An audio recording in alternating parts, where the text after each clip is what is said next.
25. He Dudes wasn't don't call saying you for like the war. They call you for the arguing, the bickering, the fighting. That's what they call you for. Oh Lord. Like the auntie, bro. You saying I did 20 push-ups before. I bet you ain't do no more push-ups since then. Get out of here, man.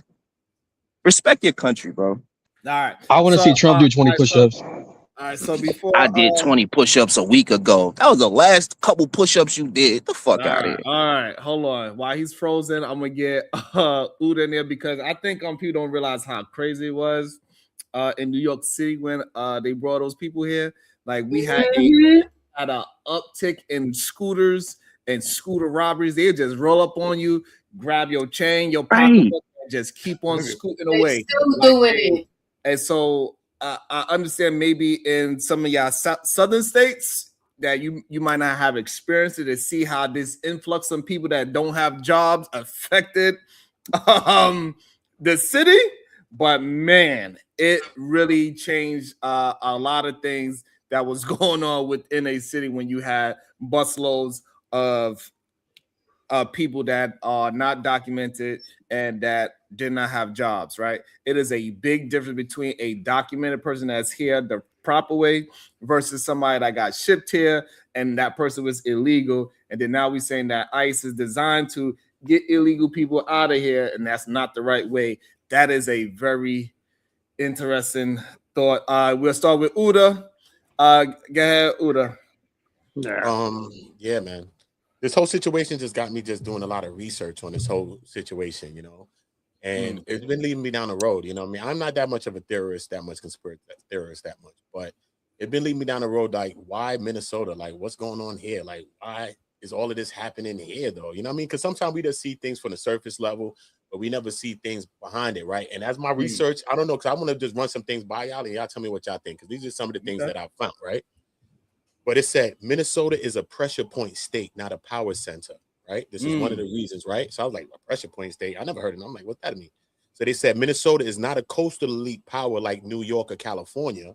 It's not a deep red symbolic power like Texas or Florida. And it's not a Washington, D.C. So that kind of can make it a testing ground for policy reactions are tested there. Narratives can be trialed there, and public response can be measured there. You know what I'm saying? So when we look at something like that now, we can say, what could be really going on probably? You know what I'm saying? Especially with the autonomy that especially with the immunity as well, that the ICE agents have as well, that supersedes even the local officials. You know what I'm saying? Because, you know, from years ago, we've been talking about zero tolerance, martial law, and things like that. And if now we got these agents that got immunity, you know, because with the police, we suing them and all of that, we getting lawsuits. With these people, who you suing? Like, these people running around masked up, you don't even know who they are. You're looking for badge numbers, some letters that look like a serial number, CRV, some lines or something. You know what I mean? So it's a lot of things like that. You know what I mean? They said Minneapolis became a symbolic power in 2020, and symbols don't go away. They said after George Floyd. So also remember, George Floyd happened there. So this is where that unrest happened. So now we test it again where it happened at, see how we respond to it, possibility. I don't know. You know what I'm saying? I ain't trying to go too deep in the theory, but it sounds like it could be, you know what I mean, not a far-fetched thing. You know what I'm saying? And they said, once a place becomes symbolic, protests concentrate there. Media show up faster there. Activists mobilize there. Counter reaction also show up there. The important distinctions is symbols don't need new intent. They attract attention automatically. You know what I'm saying? And there's mad little breakdowns, though. We could go into, I don't want to go too far all down the road, but we could stop there and then get back to some more little things. But I don't know. Just got me looking for some, you know, what the hell is all of this going on? Yeah, again. You don't. I just wanted to back Sharon when they went to New York, and I was out there last time. I go there every summer. Like Central Park was packed with homeless people. Packed, absolutely to the gills. And these dudes that don't be from the main cities, like this dude from Detroit trash. We all know it. Like the immigrants wouldn't even want to go there. They come to the cities that are really actually popping, right? And I guess since, you know, you in the house all day, you eating bagels and donuts, you know, you ain't really outside to really see it. So you end up being like, oh, it's nothing going on, but it's definitely a huge issue to taxpayers. And you hear them on the news all the time in New York, talking about how they about to get hit with a scooter, how they got some homeless dude trying to sell them old grapes all type of stuff. So, you know, I'm looking out for my Americans. I'll end it there. But that's the state, though. Like, you got to go to your local government and vote people in that don't have those policies, man, because that's your state. You're not responding to my. You're not responding to. I was just adding to what Sharon said. That's it. Nah, bro, And you was being a passive and but I hear you speaking to what complaining KT about said when KT said that legal we don't saying, have bro, an but immigrant it's state. problem. That's all. I know No, what you're no, I saying, heard though, what you Kulu. said. I hear what you're saying. I hear what you're saying. And you Yeah, are right. so, and I In a agree, way. you know, like they shouldn't be we doing it. got But that was the Kulu. president at that time, Kulu. The president was doing it. All right, so we got Kulu, and then it's me, Rosie. Got So, like, real quick, so as I recall during Biden's administration, that it was Greg Abbott, DeSantis, and a lot of the Republican governors spending their tax dollars to bus and fly illegals to the sanctuary cities because they didn't want them in their state. It wasn't Biden doing it. It was, you know what I mean, the Republican governors doing it. And I don't agree with immigration. I think it's a problem. But do I think there's 40 million here that came under Biden? No. You know what I mean? Do I think there's better ways of doing immigration? Hell yeah. But my issue is that let's not blame the administration or use the federal government. Let's hold our state representatives and state like politicians accountable. Let's vote people in that don't have the ideology when it comes to sanctuary cities that can change the policies, and then it'll fix the problem. You know what I mean? Yeah, but it's easier said than done, because we all know, if you're really digging deep into this, you understand the money is controlling the politics, right? So yeah, we could say our votes matter, but honestly, if you're talking to somebody like me, I don't really think our votes matter. I think that the super rich pull their money together to get what they want to go. So if at that point they want the immigrants in there, they're gonna pull the money together and they're gonna get whoever it is, whatever mayor you vote in, whatever president you vote in, to go along with what they doing. That's how it's always been. It's called capitalism, baby. So what you're saying isn't like the perfect world where our votes actually work and all this. It doesn't, bro. The money, cash rules everything around me. That's been the game. So the moment y'all start actually talking the game and stop talking about what we could do and if and when, talk about what it really is. No, so aren't what you saying is that the system doesn't work how it should, right? Wait, hold on, I ain't hear you. What you say? Are you saying that the system doesn't work how it should? Because how the system should work is based on our votes and things. And No. I'm not the system is working how it should work, bro. The system is capitalism. You're talking about a different system that you want to change it to, and it seemed like that's what y'all want to do, right? Democracy is a different system. What? Democracy Why are you changing your word? is a different. I'm not changing. I said vote. The vote is how the country's supposed to work. No, the vote. Like, all right, man, I can't talk to you, man, because you're not understanding what I'm saying. It's cool, bro. I get what you're doing, but like, I'm doing. You're going yes, in your it is, own bro. mindset, Because you're basically trying to make it seem like I'm saying the votes question. don't matter. They matter. You just but said they don't. No, I never said. Yo, listen to me. You gotta listen, bro. Okay, I am. That's the problem with you. The problem with people that talk like you. Like, we do listen, and then when we say something to what you said, you like, well, that ain't what I meant or something. You know what I'm saying? Like, my nigga, you said the comment. Because you're anti-American, so you really can't hear it, right? What I'm saying is this. Yes, you're okay. I'm gonna say it again. Your votes matter, right? But like, your votes matter. They put your votes in. You heard me say that, right?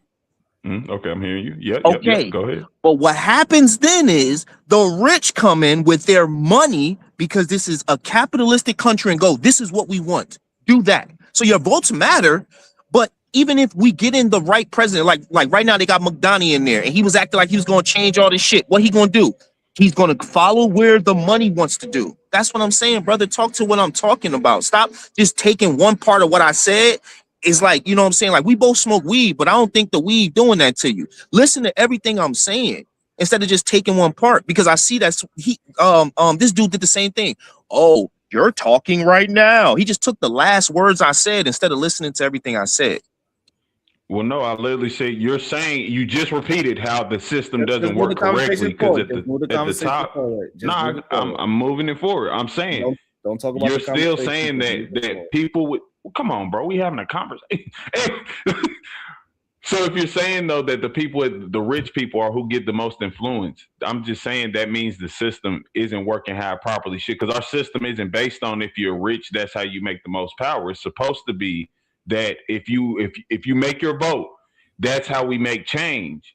So if people are protesting, that's why I think most of you people who are so American, you're missing that people are not protesting for simply no reason. They're protesting because those things that we consider how the system should work, and they told us how the system should work, is not working. So they're trying to stand up for change, bro, to make the system work correctly.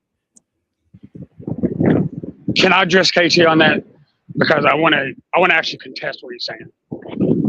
No, yeah, you can contest it. And shout out to the 200 people that's in the chat. Make sure you say good day to us. Say something. Hit a like. Hit a share. Go ahead, Joshua. So, KT, you just said the reason why people are protesting is because they believe that whatever's happening is going against what they believe the system is. Despite the fact that we know for a fact the system is fine, fair, okay, but we also were taught to obey law enforcement.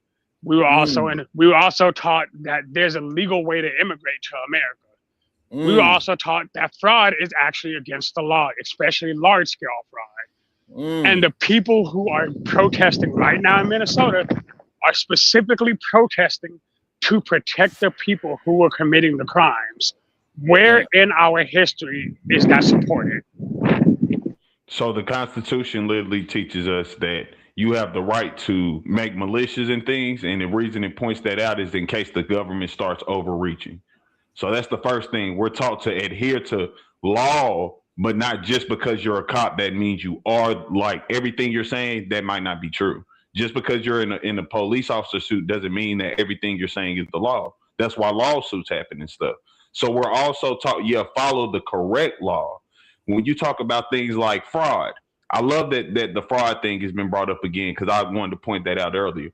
Everybody up here said in the last year, 18 billion. The study, first of all, that number is not official on any record. That's what they're estimating it to be up to. And that's since 2018. So that means about 4 million in fraud, actually, like 4 billion in fraud per year. Every year, it's over $98 trillion in fraud, mostly committed by white Americans. So when we talk about even how like the fraud thing is something it is, but it shouldn't be selective outrage.